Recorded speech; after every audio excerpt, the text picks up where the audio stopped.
సారి చూడరు. నిజంగా చెప్తున్నా, మీరు ఒక్కసారి ఈ ఫోటో చూసిన తర్వాత తెలంగాణలో ఏ పరిపాలన నడుస్తుంది అని చెప్పడానికి మాట్లాడడానికి మాటలు రాని పరిస్థితి కనబడుతుంది.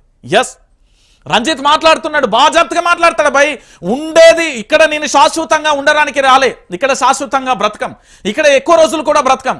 కంటి కన్ను రెప్పగొట్టేలోపు మనిషి ప్రాణం ఎప్పుడైనా పోవచ్చు, అది గుండెపోట ఇతరత్ర ఏదైనా జరగవచ్చు. ఏ రకంగానైనా మనిషి మరణం అనేది ఉంటుంది. ఉన్నన్ని రోజులు సాటి మనిషికి సాయం చేసే ఒక కోణంతో రావాలి.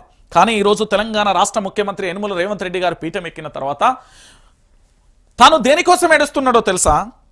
తన కుటుంబంలో ఏదో జరిగిపోయిందనో, లేకపోతే తన కూతురు బిడ్డకి ఏదైనా ఆపదొచ్చిందనో, తన భార్యకి ఏదైనా ఆపదొచ్చిందనో, తన తల్లిదండ్రులకు ఏదైనా ఆపదొచ్చిందో అని ఆ కన్నీళ్లు పెడతలేదు. తన కళ్ళ ముంగట తాను కష్టపడ్డ పంట ఎండిపోతా ఉంటే రగులుతున్న గుండె నుండి వచ్చిన ఒక్కొక్క రక్తపు బొట్టు అది. నేను చెప్తున్నా కదా, ఆ రైతు కన్నీళ్ల దృశ్యం అది. ఎందుకు నేను ఈ విషయాన్ని చెప్తున్నానంటే ఒక్కసారి చూడండి. శ్రీరామ్ సాగర్ ప్రాజెక్టు దాపునే ఉన్న జగిత్యాల జిల్లాలోని సాగునీరు అందక పంటలు ఎండిపోతున్నాయి. పచ్చని పంటలకు ఆలవమైన సారంగపూర్ మండలం పోతారం నాయకు గూడెంలో ఇప్పుడు దుర్భిక్ష పరిస్థితులు నెలకొన్నాయి. ఎస్ఆర్ఎస్పీ నీళ్లు హనుమంతరావు కుంటకు చేరితే 100 ఎకరాలు సస్యశ్యామలంగా అయ్యేవి. భూగర్భ జలాలు పెరిగి బావులు బోర్లలో నీళ్లు సమృద్ధిగా ఉండేవి. గత 2 సీజన్లుగా ఎస్ఆర్ఎస్పీ జలాలు హనుమంతరావు కుంటలోకి చేరకపోవడంతో యాసంగిలలో బోర్లు బావులు అడగంటిపోయాయి. ఎకరం ఉన్న పొలంలో వరి పెట్టిన ఎస్ఆర్ఎస్పీ నీళ్లు వచ్చి కుంట నిండుతుంది, బావిలా నీళ్లు పెరుగుతాయని ఆశపడ్డాం. కానీ ఏడు కూడా నీళ్లు రాలే. నీరందక కళ్ళ ముందే పంటంతా ఎండిపోతుంది.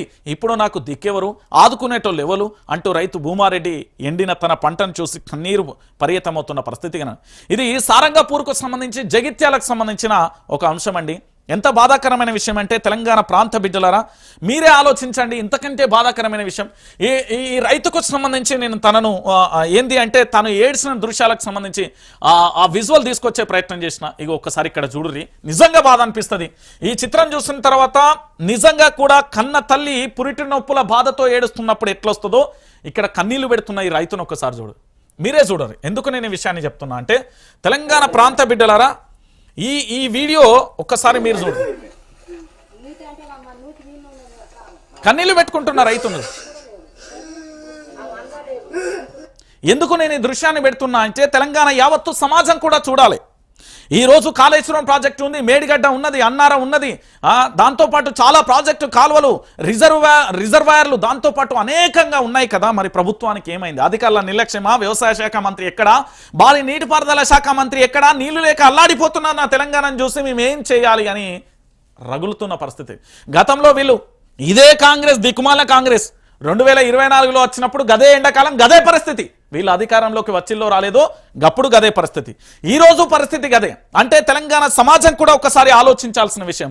ఈ రోజు రైతు కన్నీళ్లు వస్తున్నదంటే ఇంతకంటే దారుణమైన పరిస్థితి ఏంటి? కన్నీళ్లు పెట్టుకుంటున్న ఈ రైతుకు సంబంధించి ఏం చేయాలి ఒకసారి మీరు అందరూ కూడా ఆలోచించాలి. ఈరోజు వ్యవసాయానికి సంబంధించి నీళ్ళందక బిక్కుమంటూ పూర్తి స్థాయిలో కన్నీళ్లు పెట్టుకుంటున్న ఈ రైతును చూసి మనం ఏం చేయాలి ఒకసారి మీరే ఆలోచించాల్సిన పరిస్థితి కనబడుతుంది. ఏం చేయాలి? ఆ కన్నీటి దృశ్యాలను ఎవరు ఆపగలుగుతారు? ఎవరు ఆదుకుంటారు? ఎవరు చేస్తారు ఇప్పుడు ఆ కుటుంబానికి? ఎందుకంటే రైతుకు సంబంధించి ఎండిపోతున్నదండి. ఎండిపోతే అప్పో సప్పో నయాన్నో భయాన్నో 5 రూపాయలు 6 రూపాయలు 20 రూపాయలు 30 రూపాయలు ఇంట్రెస్ట్లకు తెత్తాలండి రైతులు. ఇగో ఇట్లా ఎట్లున్నది చూడు, పచ్చగా ఉన్నది. దీనికి ఒక్క 2 తల్లు నీళ్ళు ఇస్తే ఇది పంట పండుతుంది కదా. ఈరోజు నీరు అందక నిర్రలు వారిపోతూ ఉంటే ఏడుస్తున్నారండి. నేను ఎందుకు ఈ విషయాన్ని చెప్తున్నానంటే ఏంది అంటే తెలంగాణ ప్రాంత ప్రజలందరూ కూడా తెలవాల్సిన విషయం ఇది. చాలా హృదయ విదారకమైన సంఘటన ఇది చూసిన తర్వాత నిజంగా తెలంగాణ ఎందుకు తెచ్చుకున్నాం రా అనే పరిస్థితి, ఎందుకు కేసీఆర్ను ఓడగొట్టుకున్నాం అనే పరిస్థితి వచ్చింది. నిజంగా కేసీఆర్ విషయంలో నేను తప్పు చేసిన, అప్పటి ప్రభుత్వాన్ని నిలదీసిన, ఇప్పటి ప్రభుత్వాన్ని నిలదీస్తున్నా. జర్నలిస్ట్గా నా విధి నిర్వహణలో నేను కరెక్టే ఉన్నా. రేపు ప్రభుత్వం వచ్చినా నిలదీస్తా, అది ఏ ప్రభుత్వం అన్నా కానీ. అది రేపు ఏ ప్రభుత్వం వస్తుందా ఎవరు వచ్చినా మనకు సంబంధం లేదు. కానీ రైతులకు అన్యాయం చేస్తున్న ఈ ప్రభుత్వాన్ని నిలదీయాలి కదా. మరి ఎక్కడున్నారు మా భారీ నీటిపారుదల మంత్రిత్వ శాఖకు సంబంధించిన మంత్రి గారు, దాంతోపాటు దానికి సంబంధించిన అధికారులు ఎక్కడున్నారండి? ఎంత ఘోరమైన పరిస్థితి, ఎంత బాధాకరమైన పరిస్థితి. ఈరోజు ప్రాజెక్టులకు సంబంధించి నీళ్లు లేక ఎండిపోతున్నాయి కదా. ఒకసారి చూద్దాం. ఇక్కడ రాష్ట్రంలో సాగు సంక్షోభం, కన్నీటి సేద్యం.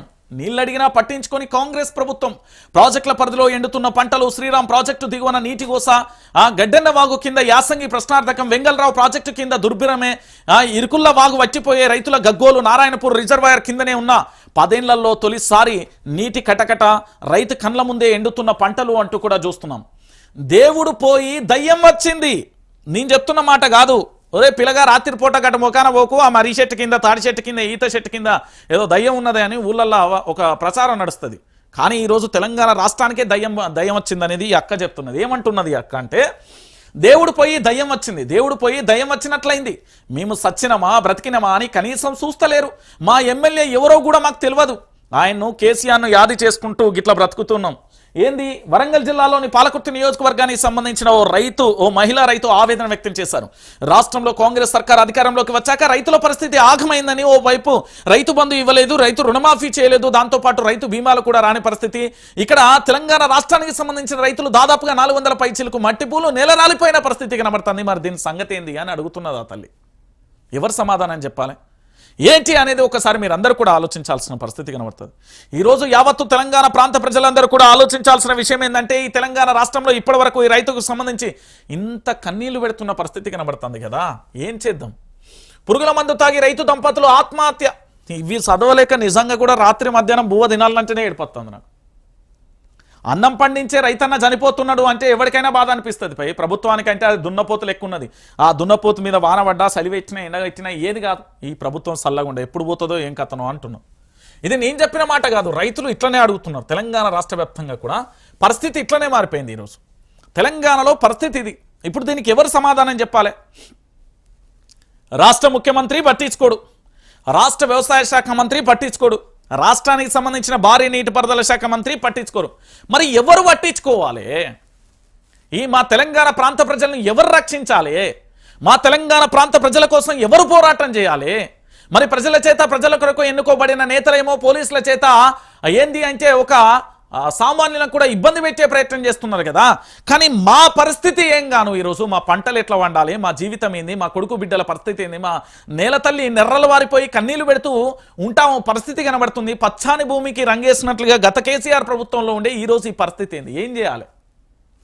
ఏం చేస్తే మాకు దరిద్రమైన కాంగ్రెస్ పోయి అదృష్టం వస్తుంది అనేది రైతులు అల్లాడిపోతున్నారు. ఇది వాస్తవమైన దృశ్యం.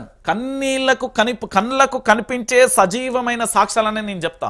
అదర్వైజ్ వేరే వార్త ఉన్నా నేను చదవ. నేను చెప్తున్నా కదా, వాస్తవాలు తెలంగాణ సమాజానికి తెలవాలి. ఈరోజు ఈ తెలంగాణ ప్రాంతంలో ప్రతి ఒక్క రైతు ఎదుర్కొంటున్న కన్నీటి గోసేది నిజంగా వాస్తవమైన విషయం. ఒకసారి మీరే ఆలోచించండి. ఈ కన్నీటి హృదయ విదారకమైన సంఘటన ఏం చేద్దాం ఒకసారి మీరే ఆలోచించండి.